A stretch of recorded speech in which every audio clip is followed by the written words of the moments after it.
The view from the airplane heading to Hawaii was breathtaking, but I never imagined that my ex-girlfriend from middle school, whom I hadn't seen in years, would be sitting next to me.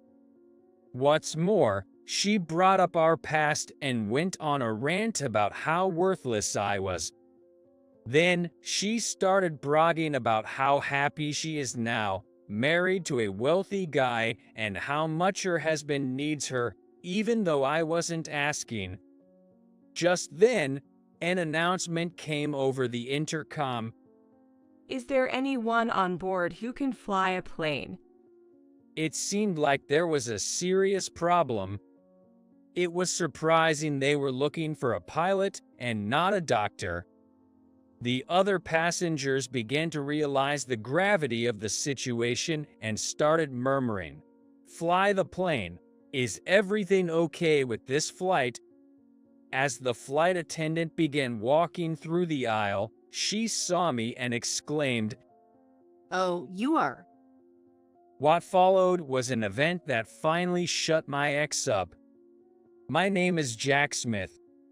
Ever since I was a kid, I had an extraordinary fascination with airplanes. I was always interested in things that could fly. The sight of birds and insects gliding freely through the sky was always beautiful and cool to me. I dreamed of flying myself one day and thought that if I tried hard enough, maybe I would grow wings. But to my dismay, no matter how hard I tried, I never grew wings. I was 5 years old when I first saw an airplane. A lifeless hunk of metal was soaring through the sky. It was a family trip with my parents. That giant metal bird soaring through the sky symbolized freedom to me and left a lasting impression. From then on, I became a boy who loved airplanes more than cars or trains. I memorized the names of planes and airlines and spent my days looking at planes in encyclopedias.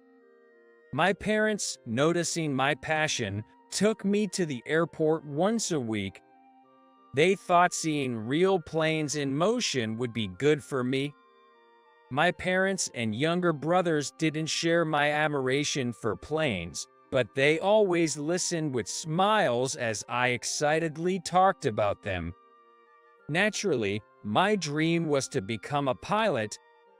I wanted to fly through the sky and control a plane. It was my first real dream. Even as a child, I knew it was a practical dream. My dad used to say, "To be a pilot, you need to study hard." I was quite a good student, and studying was a small price to pay for my dream. My teachers often said, the secret to excelling in studies is to have a clear future goal. They were right. Knowing that studying was essential to becoming a pilot made me eager to learn. Moreover, when my dad joked that you can't be a pilot with cavities, I became the most diligent toothbrusher, maybe good enough to be a dental hygienist. By the way, the cavity thing isn't true for all pilots. It's just for some fighter pilots because of air pressure issues. And when I heard that you need to be physically fit to be a pilot, I worked hard on fitness too.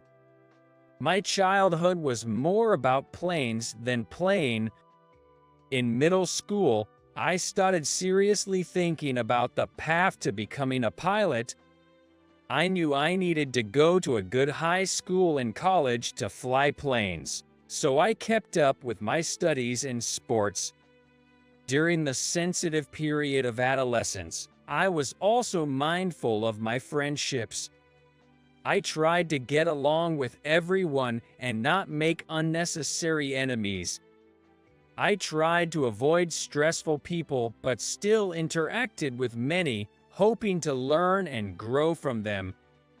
I don't mean to brag, but I was quite popular. I honestly didn't feel bad about it, as I was getting a lot of attention from the girls.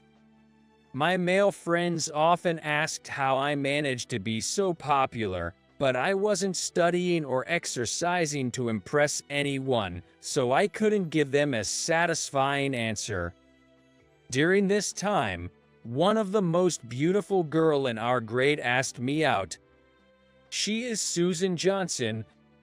She was one of the top beauties in her grade and popular with students and teachers alike. I was thrilled and said yes without much thought. I had carelessly said okay with a light heart. It was my first relationship, and little did I know how troublesome it would turn out to be. Susan was overly controlling in our relationship. She got upset if I talked to anyone she didn't know, regardless of their gender, and expected me to buy her things to improve her mood. She even insisted I delete any female contacts from my phone and demanded immediate responses to her messages. She was incredibly self-centered and inconsiderate. To top it off, she'd say things like, "I want you to be my ideal boyfriend," and would encroach upon my study and exercise time. Spend every weekend just for me. Oh, and of course, you're paying for our dates. Making your girlfriend pay is just the worst. Which was a lot to ask from a middle schooler. Gradually, I started feeling suffocated in the relationship. That summer, my dad passed away in an accident.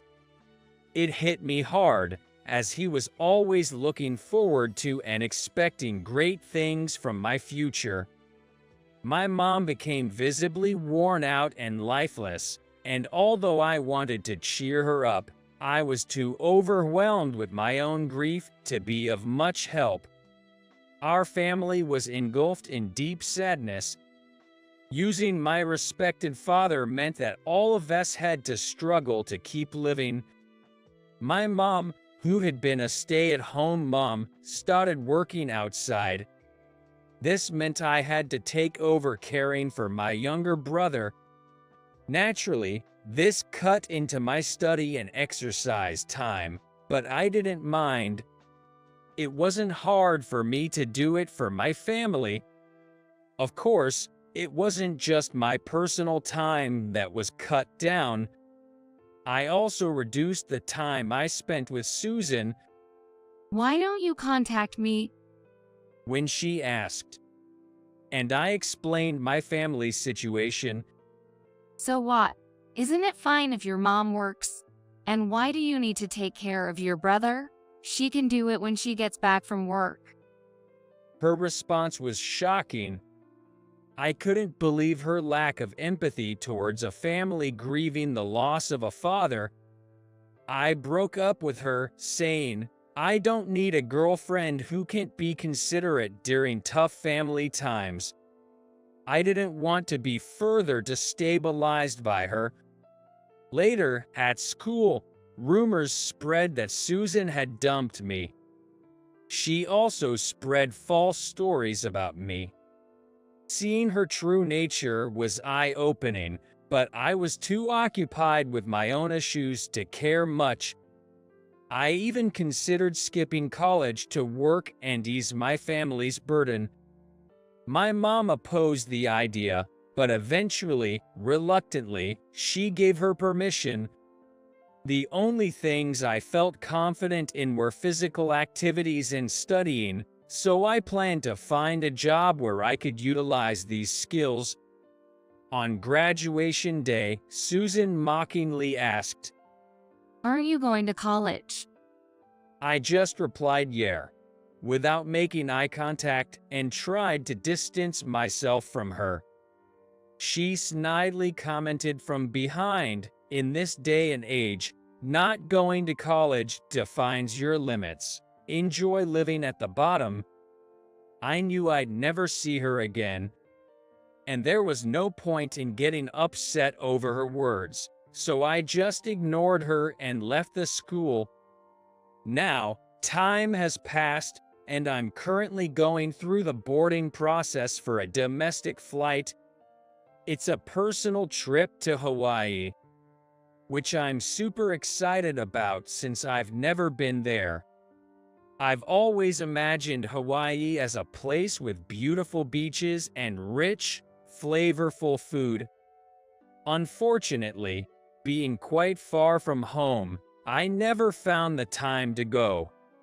I was also hesitant about traveling alone, not knowing where to visit and worrying I'd end up just staying in my hotel.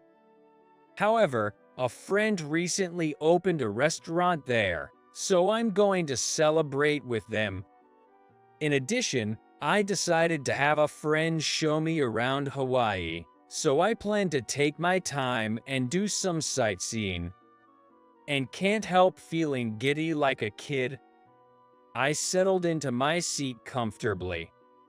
I actually enjoy the slightly hectic atmosphere inside the plane before takeoff. After stowing my carry-on under the seat, I gazed out the window. Even though we weren't flying yet, the view from this window was unique and already exciting. I was quite pleased with myself for securing such a great seat, away from the wings for an unobstructed view. It was the best. There was still some time before takeoff, so I let my imagination run wild with thoughts of the amazing views above the clouds. The plane was nearly full, but the seat next to me remained empty. I wondered if no one had booked it or if they were just running late. It felt a bit awkward, being the only one with some extra space in such a crowded setting. As I looked outside, trying to pass this awkward time, there was a loud thud. A passenger who seemed to have made it just in time settled into the seat next to me, rummaging through their things and accidentally bumping me with their elbow. Without a word of apology, she was also giving off a strong scent of perfume and cosmetics. I hadn't encountered someone as unreasonable as this since middle school. The person sitting next to me in the airplane reminded me unpleasantly of those times, reflected faintly in the window glass. I noticed she was wearing something black over her eyes. Probably sunglasses. That's all I knew. Wearing sunglasses inside a plane seemed pretentious to me. But maybe that's just my prejudice. After fidgeting for a bit, this tasteless fellow passenger glanced at my face. I inadvertently looked back, and immediately regretted it. Despite the heavy makeup and flashy appearance, I recognized her. An unwelcome blast from the past. Oh, if it isn't a high school dropout, how are you doing? My heart sank as I realized my much-anticipated trip was taking off into stormy weather. Quite the metaphor, if I do say so myself. When I remained silent, Have you forgotten me? You haven't forgotten that I was the one who dumped you, right? she then took off her sunglasses. It was Susan, my ex-girlfriend from middle school. Her beauty was unchanged, but her character clearly hadn't improved, judging by her opening remarks. It's been a while since graduation, right? So surprising to see you here. A dropout like you flying on a plane? That's pretty bold. Or are you heading to work on a tuna fishing boat or something? She hadn't changed a bit, still the same old Susan. It's good to see she's still as spirited as ever. Susan started chattering away. Her specialty was belittling others with such rapidity it seemed she might forget to breathe. Truly a terrifying woman. I must say, though just to myself, I've never heard of anyone going to Hawaii to work on a tuna fishing boat. Maybe she should broaden her knowledge a bit. I simply responded, "It's a vacation," and then turned my attention away from her, focusing on the magnificent view outside the window. The plane began its slow movement towards takeoff. What should have been an exciting flight turned into a dive straight into hell because of just one seat. Sleeping quietly over the wing would have been infinitely better. My cold attitude seemed to have offended Susan. She started going off on me, saying things like how I was the worst boyfriend ever, how her college boyfriends were way more handsome, and how dating me was a waste of time, all designed to provoke a response from me. Apparently, after college, Susan married some rich guy and hit the jackpot. I wasn't paying much attention, so all I remembered was her marrying rich. Now, she was off to Hawaii for a swanky vacation, staying in a luxury hotel and enjoying the resort life. A place she claimed I could never afford to stay in my entire life. Her husband, it seems, is totally smitten with her, living a life revolving around Susan. Well, some people are like that. I hope Susan will cherish him for the rest of her life, as I think such people are rare. I am sure that if she misses that person, she will never get married again. While listening to Susan's self-centered ramblings, I couldn't help but admire the beauty outside the airplane window. As soon as we took off, the view below turned into a blanket of white clouds. No matter how bad the weather is, once you rise above the clouds, a bright blue sky always shines through. The beautiful sky always reigns above the clouds, with glimpses of the ground peeking through the gaps. But when will the cloud next to me clear up? You, being a bottom dweller, probably don't get to fly much, so this view must be rare for you. She continued to mock me. Susan even bragged about having flown so often that she was bored of the scenery and couldn't even bother to look out the window anymore. I wonder why she goes to such lengths to lower her own value. High self-esteem is good, but this attitude of hers was beyond my understanding. I can't believe I ever dated someone like her. If I ever have kids, I'll make sure to instill this lesson in them. Life stains shouldn't be set in stone by middle school. It's a pity, really. And about getting bored with the view from an airplane because you've flown a few times. I don't buy that. The scenery changes with the day and time, so you never see the same view twice. What a waste of an opportunity, I think. Just as she was passionately expounding on how great she is, Is there a doctor on board? an announcement came over the PAR system.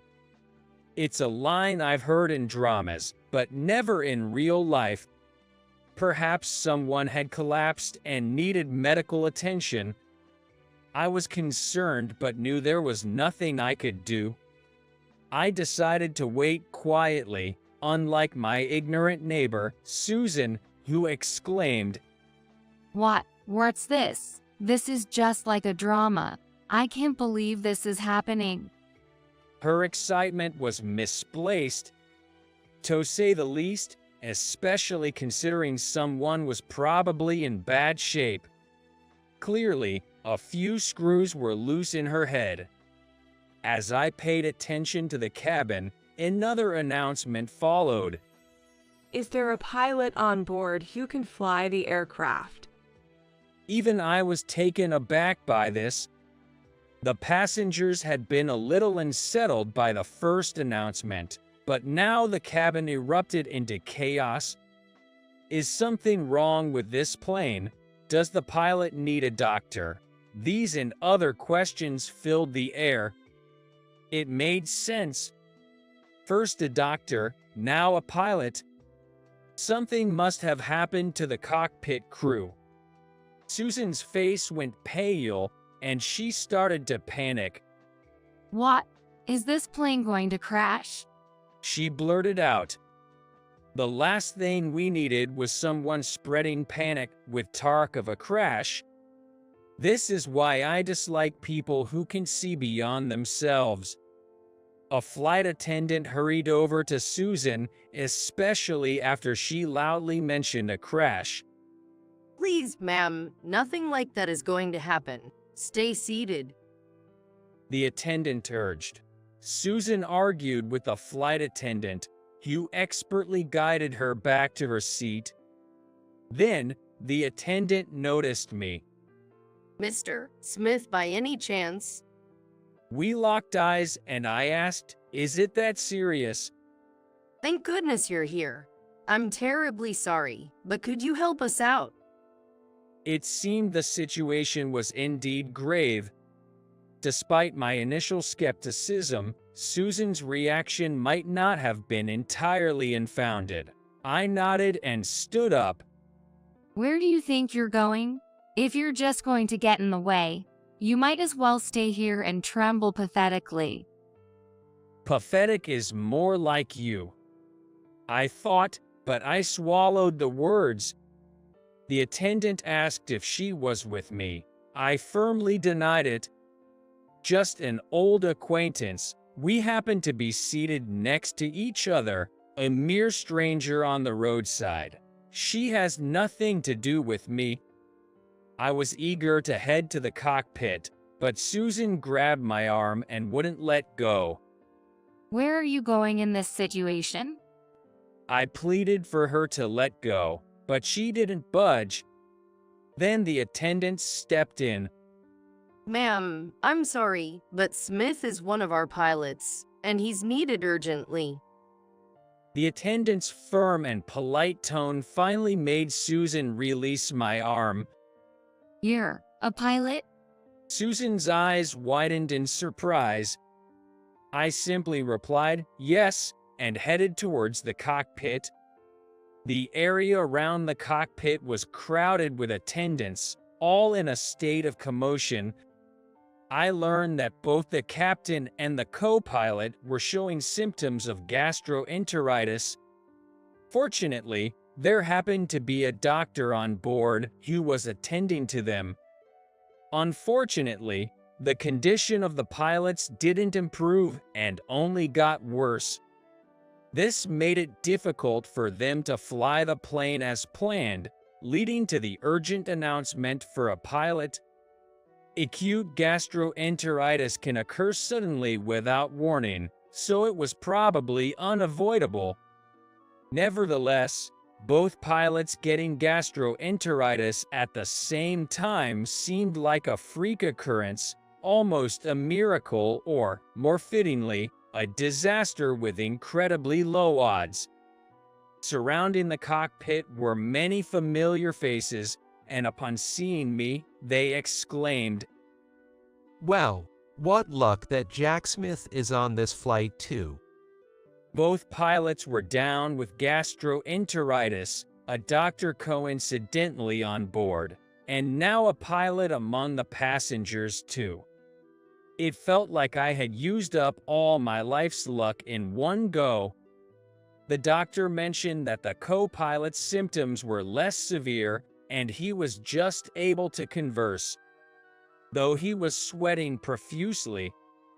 After some persuasion, we got in touch with the control room, and I took my place in the pilot's seat. The tension and excitement of being in the cockpit never seemed to fade. The fact that I was carrying passengers added immense pressure. When I first started flying, the thought of being responsible for the lives of my passengers used to make me so nervous I felt like throwing up. But at the same time, The view reserved only for pilots unfolded before my eyes, a magnificent sight not perceivable from the passenger seats.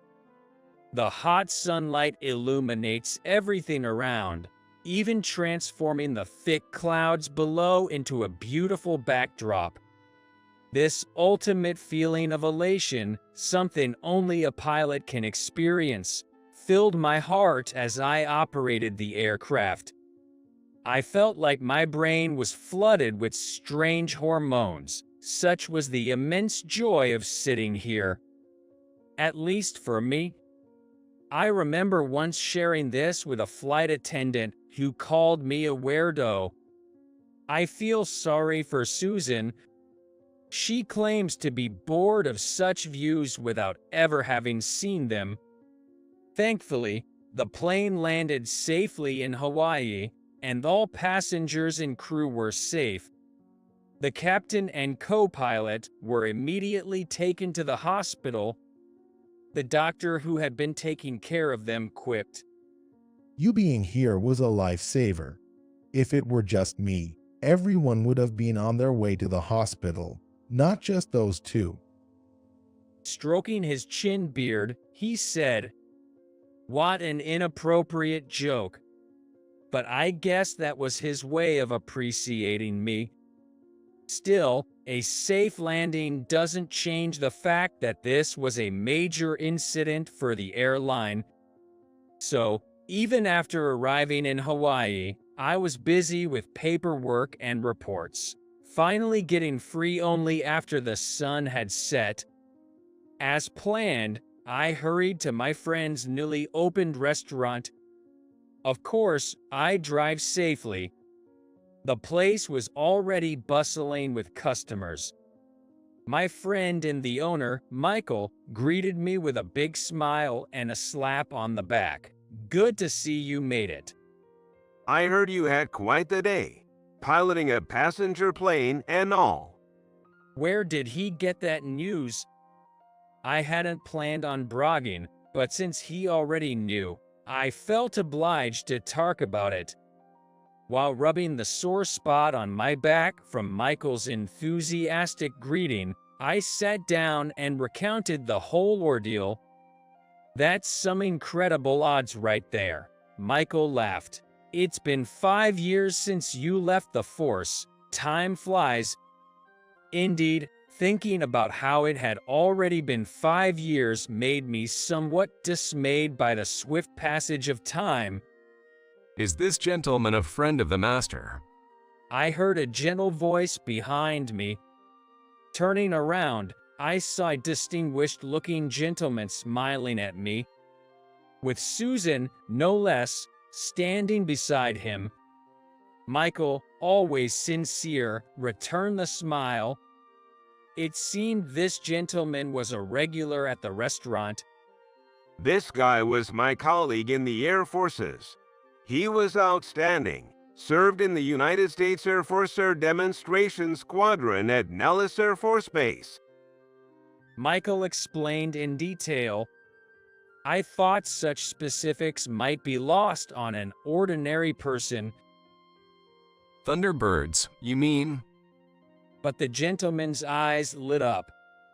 He revealed that he had once dreamed of becoming a pilot, but due to an accident in his childhood that severely affected his right eye's vision, he had to give up on that dream. He was just like me, a true airplane enthusiast who remembered not only the names of airplanes and airlines, but also the units of the Air Forces. It had been a while since I'd met someone who loved planes as much as I did, so I got a bit too excited talking to him. I was there to celebrate Michael's new restaurant, but I ended up getting deeply engrossed in conversation with the gentleman, neglecting Michael a bit. This gentleman was particularly fond of the Thunderbirds and started speaking passionately about their exhibition flights. Our intense discussion was interrupted by none other than Susan. Honey, She called out to us with a refined tone. The gentleman said, "Oh, I'm sorry. I get carried away." apologized, scratching his head. I thought there was no need for him to apologize to someone like her, but since they seemed to be a couple, I kept my mouth shut. When he learned Susan and I went to middle school together, his eyes sparkled with interest again. He bombarded me with questions. Upon asking where I was currently working, I told him I was a civilian pilot. He looked puzzled, which made sense, since Michael and I knew each other from our Air Force days, and anyone passionate about planes would naturally think of flying fighter jets. I had been in a traffic accident years ago, which rendered me unable to fly fighter jets. I still love the sky, so I transitioned to civilian aviation. I explained, it was a rainy day 5 years ago when a car ran a red light at a crosswalk and hit me. The driver was distracted.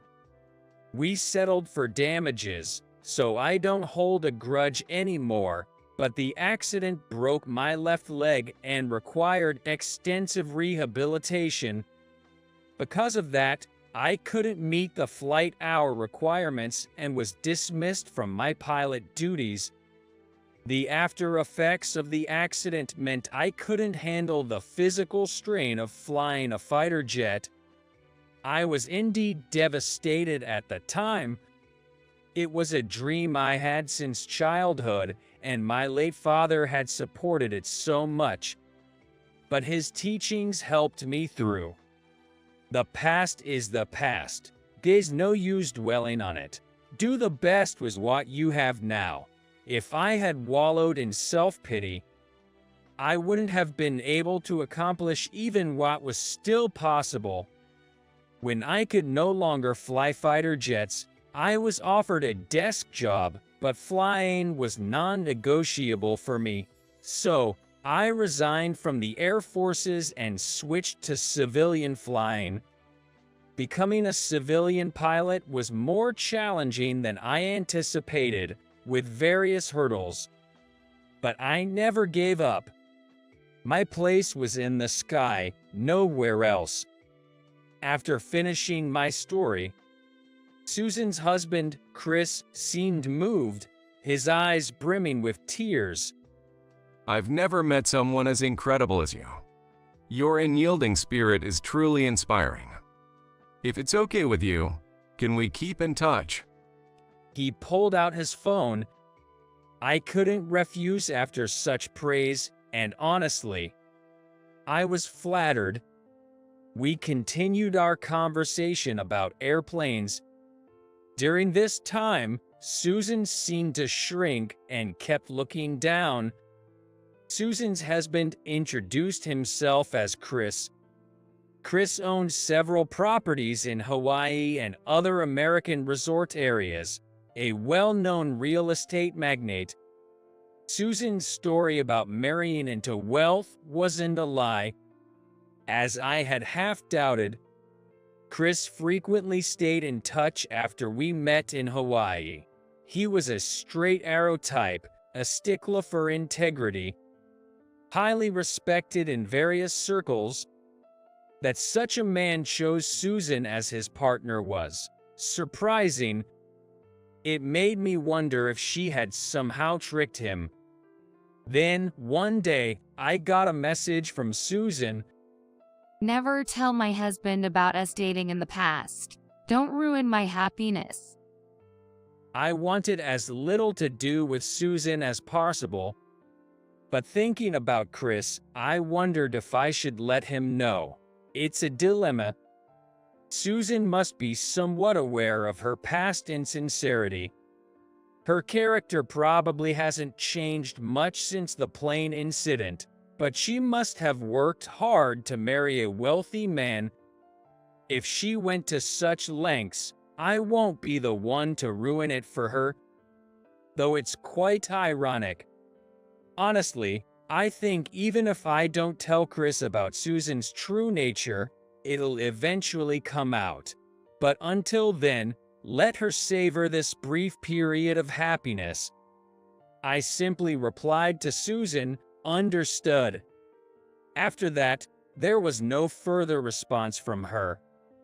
Susan will likely live her life hiding her past from her husband. In fact, it seems that's the only way she can live now. She must be living in fear, constantly worried about her past and her mistreatment of others being exposed.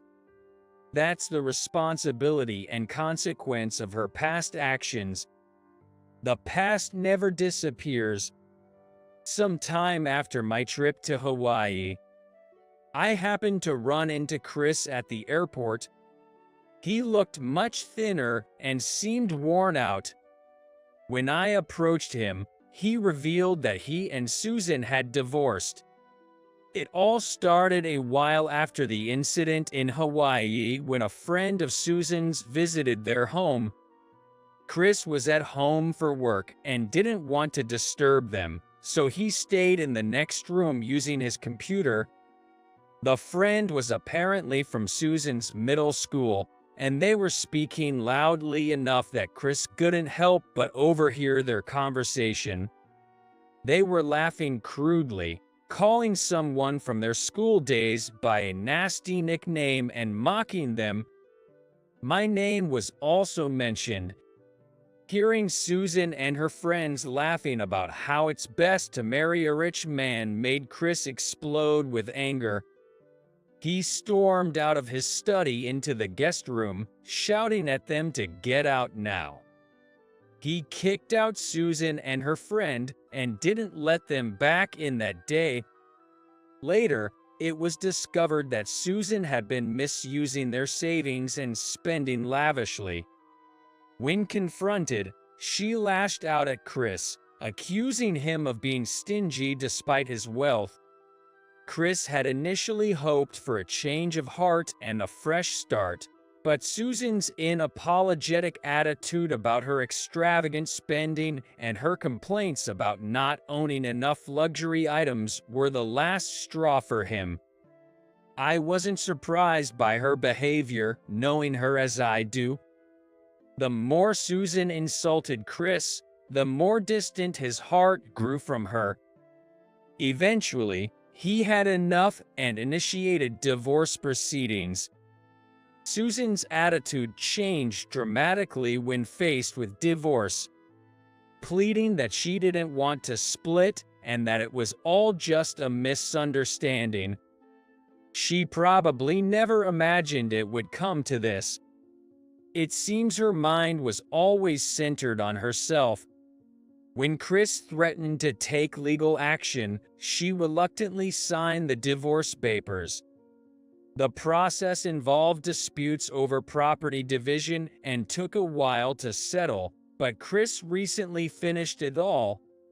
Chris said, "I thought she was a wonderful woman, but her true character was beyond my wildest imagination." I completely agreed with him. People are not always what they appear to be. Sure, good looks might matter when you're young, but as an adult, being with someone whose substance matches yours is vital, otherwise it becomes a burden. After the divorce, Susan moved back to her hometown to live with her parents. Having been a housewife, she struggled to find employment and had to live modestly to repay her debts. It's true what they say, what goes around, comes around. Susan's behavior, not just toward Chris, but throughout her life, mocking others has now come full circle. After hearing all this from Chris at the airport, we parted ways. Stepping outside, I looked up at the overcast sky. It was cloudy, but I knew what lay beyond. Above the gloomy clouds, a clear blue sky stretches endlessly. That view from the cockpit is a pilot's privilege.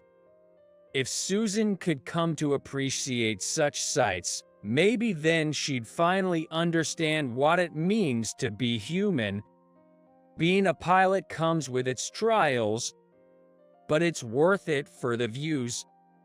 As I continue to ensure the safety of my passengers, I'm motivated by the beautiful vistas I get to witness. Today reaffirmed my commitment to my vocation,